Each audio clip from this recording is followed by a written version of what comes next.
All right, Dre, I think the obvious first question. In your own words, how do you sum up the last 12 months of your life between the waiver and then getting your first pro opportunities and everything in between? Oh man, like I always say, man, I just keep the man above in my forefront life at all times. He allows me to have a same mental to be able to handle some things that's not in my control. And so I'm blessed to have a relationship with him because through those 12 months, when I'm having little detours here and there, the whole time I'm just praying and keeping God first, like, whatever's for me, it's going to be for me. And whatever you have for me, I'll be patient for it. And so that's was my mindset the whole time going through the 12 months. I want to hit more on your pro career, but I did want to ask about the waiver process and the twists and turns of all of that and looking like you might get it and then the back and forth with the NCAA. Were you optimistic throughout the process that was going to happen all the way up until the end, or were there times where you realized this might not happen? Well, I was optimistic at first, just because I had a great case. I really did lose a year, and but I also was realistic as well. But my heart was solely off the city of Memphis and how they treated me and things like that. So it didn't matter about the NBA. It didn't matter about college. But at the same time, it was the right situation for me to do that. In my heart, praying and talking to God about it, and just whole time I was just patient. And when they came out with the news, they could have came a little earlier with the news, but to this day I still don't know why they denied me. But then again, I do, because it's like they didn't want me to come back and we be so dominant and things like that. So I understand that as well, but everything happens for a reason. Was it tough to move past, or when it was final, were you solely on to the next thing? I was solely on to the next thing because I already knew that God was going to have something for me, just off what I did and things like that. So, and I had at the back of my mind that I wanted to play a little overseas ball before NBA. I just kind of had that in my heart. And so when the, eligibility and things got denied, I was cool with it because I wanted to go overseas anyways. And so that's solely why I went with the process. It just made sense. So when you come back for what I think it was 2 home games, Clemson, I forgot the other one. They announce you and you get to wave to the crowd and they're just pouring love on you. What's that experience like? Oh man, it's amazing, man. That's the reason why I did what I did. What I did, just because they I came here and they welcomed me with open arms and showed me a lot of love. That's why I love the city of Memphis. It's like home for me, and I will never forget those moments. Walk me through your first pro opportunities and how they came about. Well, my agent already had options laid out for me. It was pretty much what I wanted to choose when he laid it all out on the table. And so it was 2 great situations. Shout out to my agent. He just does a hell of a job on, giving me things and speaking on my behalf. And but it was amazing going to the Philippines first. Just get my feet wet and fill out the professional world. And I had a lot of fun. The city of Manila, Philippines was amazing. I mean, the culture was amazing. They took me in, and I just had fun out there and played well, and opened up a lot of opportunities for me, after that. Why did you said you wanted to try out international ball before trying your hand at the NBA? I'm curious why. Man, it was just in my heart. I felt like physically, mentally, spiritually, I just wasn't ready to go in that world yet. And so that's where I was. I wanted to go overseas and kind of get all that in order. And now that I did that, I felt like I did the right thing for me. So now I'm, all the way prepared for, anything. What's going through your mind? First, have you ever been to the Philippines before? No. Okay. No. So what's going through your mind when you make your decision, I'm going to go play pro ball in a country and a part of the world, I imagine, that you've never been before? Man, I'm like, I don't know what's going to happen, but having a relationship with God, I don't fear anything, and I know everything happens for a reason. So I went out there, was like, I'm just gonna have fun and play the game I love, and it was definitely different than what I expected.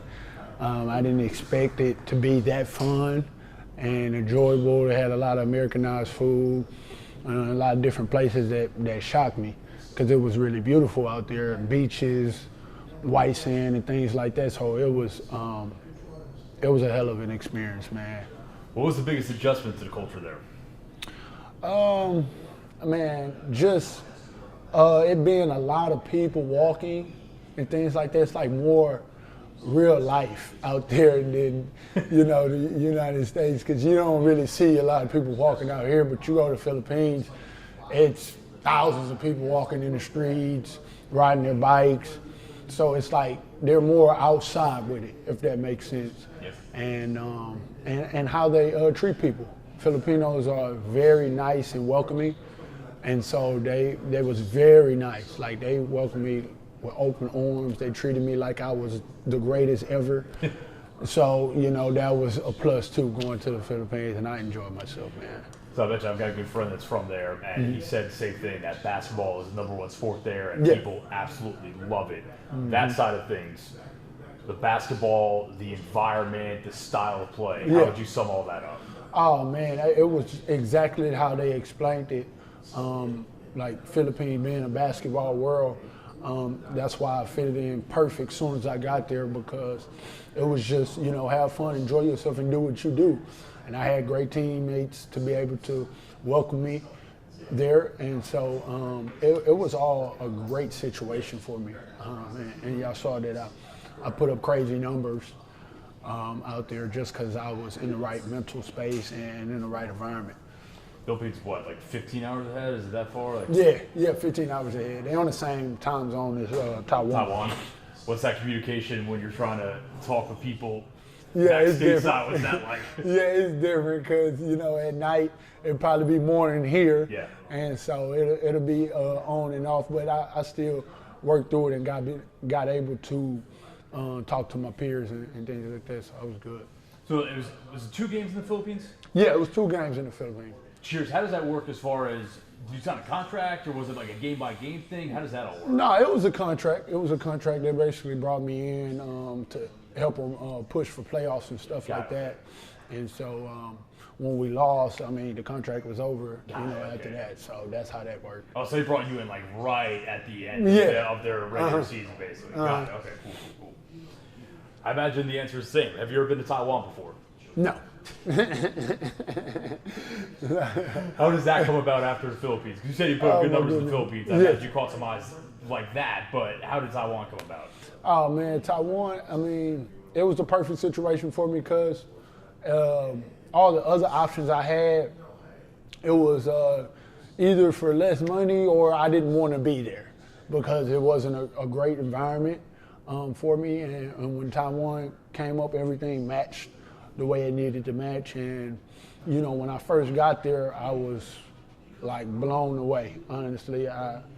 I couldn't understand anything. Everything was in, Taiwanese letters and things like that. So it was a humongous adjustment for me. It took me about a week or 2 to adjust, just everything just being different. And I couldn't find any, Americanized foods or anything like that. So I was really going crazy like the first days I was down there.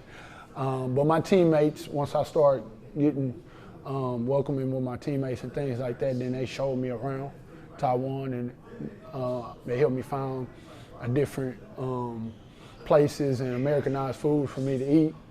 And I started, getting comfortable out there after that. So Taiwan was a tougher adjustment than the Philippines. Oh yes, for sure, definitely. Just because everything was just different. I couldn't understand anything. But like I said, when I calmed down and my teammates started getting closer and things like that, and they started showing me around it, and it was amazing. Like honestly, like Taiwan is a beautiful place. Basketball in Taiwan, as far as environment, competition level, and style, and all of that, kind of same question as about the Philippines. How do you sum that up? Yeah, I would say the competition was a little bit better than the Philippines, just because they had imports. They had a guy like Perry Jones down there who played in the NBA, and a few guys that played Jeremy Lin down there. So the competition was definitely better, but it was different because, with that basketball and that conference, they do like concerts and stuff like before the game. Interesting. Yeah, so they do a lot of different concerts and stuff before the game. They do speeches, dancing, and then they introduce us. So it's like a long wait before you play, and that was a huge adjustment for me as well. And like they stop the game here and there. They real touching on their calls. The refs call anything, So it was different. It was a different adjustment. But once I got comfortable, it was just like normal. Concerts before the game. So, I mean, the line's got to be pretty good then, right? Yeah, it was good, but it was like, okay, we ready to play now. Yeah. Like, you know what I'm saying? How long are these concerts? Man, the concerts was long. Like real long. That's long. So it's like you get there 2 hours before the game, and then now you close pulling in about 30 minutes before the game, hour before the game, they having 2-3 concerts before the game. So yeah, it was shocking. They kind of tried to do their little thing, how the States do it, but it was different. That's funny. Yeah. So you arrived a little bit later in the season, right? Yeah. When you got there, did they have championship aspirations already? Yes, for sure. Definitely my teammates as well. The imports that was already there, they was locked in. And so once they locked me in as well, we was all on the same page, like we're winning the championship. Because soon as, I don't know if y'all saw the video, but as soon as I stepped off the plane at Taiwan, I told them I came here to win a championship as well. So it all made sense because we all was on the same page. What's that like just in terms of assimilating with a group that's got these high expectations to win a championship? But you've got, I know you got Boogie, but you had also, like you said, dudes from all over the world. Obviously, this is a global game, but that's a little more extreme just in terms of kind of being a melting pot with people from all over the place. What's that like just meshing with a group like that? Oh man, it's amazing. It was great because I was able to learn how to be a professional. These guys was 8, 9, 10-year professionals, made a lot of money just playing overseas. And so it opened my brain to a lot of different things because it's like, you just taught growing up as a kid, everybody wanted to just go to the NBA. Or if you don't make it, then it's over, and I didn't understand that, coming out. Like, it was just NBA for me. And so, and it still is, because that's a dream, but at the same token, it's a beautiful world out there, and people are still making a lot of money doing what they love to do. And so that's what I learned out there with those guys. The championship chase in general, I saw you guys ran through the playoffs undefeated, but just in general, that feeling of getting there and knowing right away that you're competing for something really big. What was that entire run like? Oh my goodness, it was like a movie because, it put me back in the mode to when I was here. Every time we competed for a championship, it's, laser focus, and you gotta play like your life depended upon it, and that's, how it felt. And so it felt like history from practice to games to traveling, all that, it was a humongous thing to soak in and be a part of. When the buzzer sounds and you guys finish off this undefeated postseason, Mission accomplished. You win the championship. What's the feeling? Oh my goodness, it was amazing. It was a dream come true again, just to win another championship. Being overseas, it was second to none, man. Because I'm just thinking of my life, like what all I've been through, the detours and things like that, and God continued to bless me and help me win. And so that's what was going through my mind. Like I was just thanking Him. And and actually just patting myself on the back, like it's gonna be okay. Like you good. Just stay down, keep putting in the work, trust God, and anything can happen. So that's what it was. I know you're a man of faith, but as far as people that you leaned on over the last year or so, especially when you're overseas, who comes to mind? As far as what you saying? Yeah, people that you leaned on, maybe. Oh, did I lean on? Yeah. Well, my coach, Coach Hardaway, Coach Roy, my mom, and pretty much that's my core circle, my agent, things like that. My core circle that I speak with on a day-to-day basis, and they keep me in a foundational mindset. Put into words your relationship with Penny. Oh, it's amazing. It's amazing. He's like a father to me. He teach me a lot of things on, how the professional world works, how to be a professional, how to be a great basketball player, just everything. Our relationship is amazing, and I thank God for it because, I can call at any time if I'm down or if I'm up or anything, just to be able to have a relationship with a great, you can't ask for nothing else. I know you guys have a great relationship and he's like a father figure. Was he especially big in keeping your mind right while you were overseas? Oh yes, definitely. He just gave me a lot of tools as far as, business is being business. And sometimes, things don't go your way in a professional world, and that's okay. You just have to continue to show up every single day and do the same thing, regardless of what happens. So he keep me in a stable mindset on, just being a professional. To come back now and work out with him, obviously you got Malcolm and Jaden as well, a couple guys you play with here. What's that like? Man, great. It was great work. Just felt like I'm back home. And I'm just elevating even more every time I work out with Coach Hardaway. He just, give me a lot of different things that I need to work on, that I need to watch out for, and it boosts me up mentally and physically. What's next in your mind? What's the next thing you're chasing? Well, I'm not really chasing anything. I'm in a mindset to where, what's for me is going to be for me, and I'm a man of faith, so obviously I do want to play in the NBA. So any opportunity comes dealing with the NBA, I'll be open to it. But like I said, either way, worst case scenario, I'll be making money playing basketball. So that's where I'm at. The biggest thing you're working on in your game, it looks like.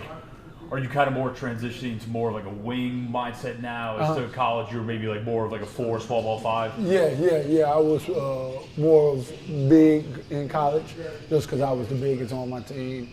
But I was always a wing. And so definitely tighten up my wing skills just in case if I do have to play the wing. But I do believe that I can play 1 through 5. And how my skill set is set up. But in the NBA, they probably have me playing 4, 3, some 5 if I get stronger and things like that, when I get stronger.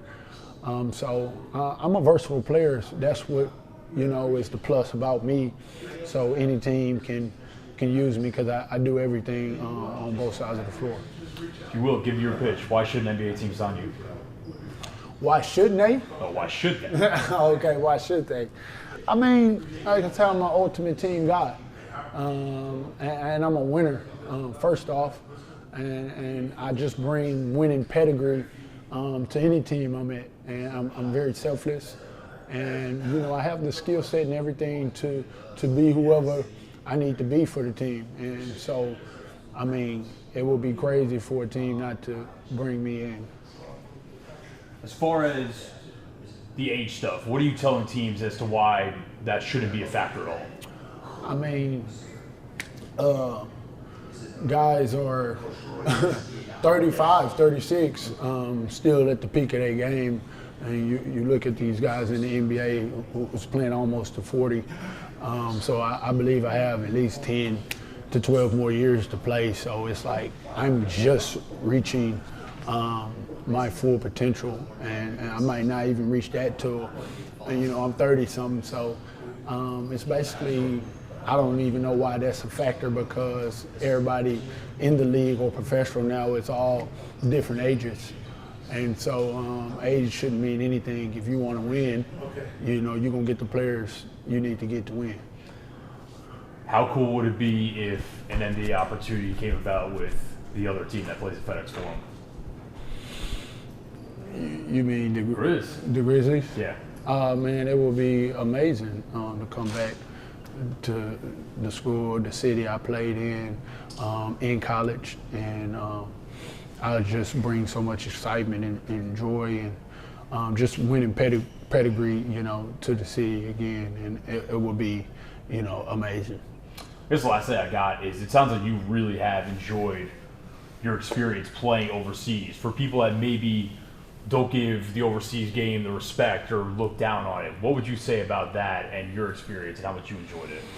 Man, I mean, they sleep on overseas because, it's beautiful. You're living good. You're able to see the different cultures and things overseas that you'll never see, the regular average person wouldn't see. And so it was a dream come true to go out there and be able to work on my game, experience different things overseas. And I would say, any kid or anybody that, want to make money playing basketball someday overseas is far from a bad option, and anything can happen. It's guys that's in the NBA that went overseas for 6-7 years and then came back to the NBA, so it's just a conspiracy for people to say that, overseas is not it. It's not true.